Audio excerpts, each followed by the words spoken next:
Topic करने वाले हैं जिसे बोलते हैं लीनियर एंगल्स। अगर तुम्हें लगता है ना कि एंगल्स बोरिंग होते हैं तो वेट करो, आज मैं तुम्हें एकदम इजी स्टेप के साथ समझाऊंगा कि जिसे तुम कभी भी भूल नहीं पाओगे। ये जो डायग्राम तुम स्क्रीन पर देख रहे हो, हम उससे फाइंड करना सीखेंगे कि अननोन एंगल कैसे फाइंड करते हैं, using simple logic, no confusion और नो टेंशन के साथ।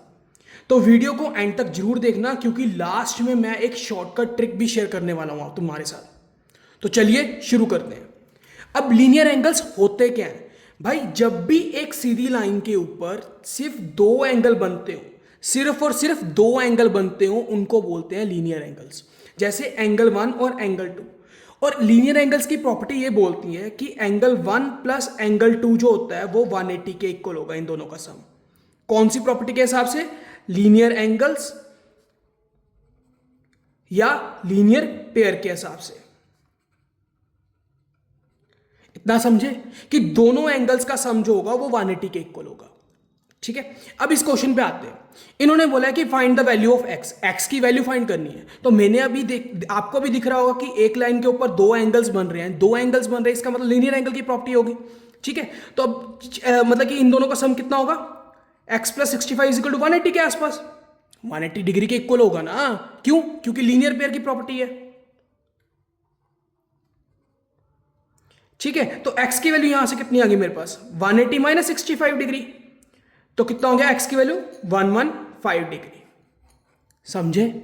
अब यहां पर क्वेश्चन देखिए, यहां पर इन्होंने बोला है कि x की वैल्यू यहां पर भी फाइंड करनी है, पर यहां पर थोड़ा सा डायग्राम हमें अलग दिया हुआ है।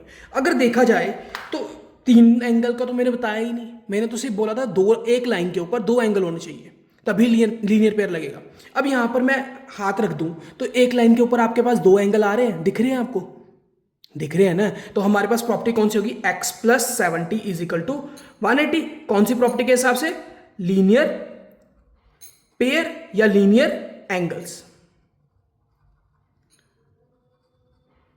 ठीक है, अब यहां पर x की वैल्यू कितनी आ गई? 180 माइनस 70, तो कितना हो गया x की वैल्यू हमारे पास? 110।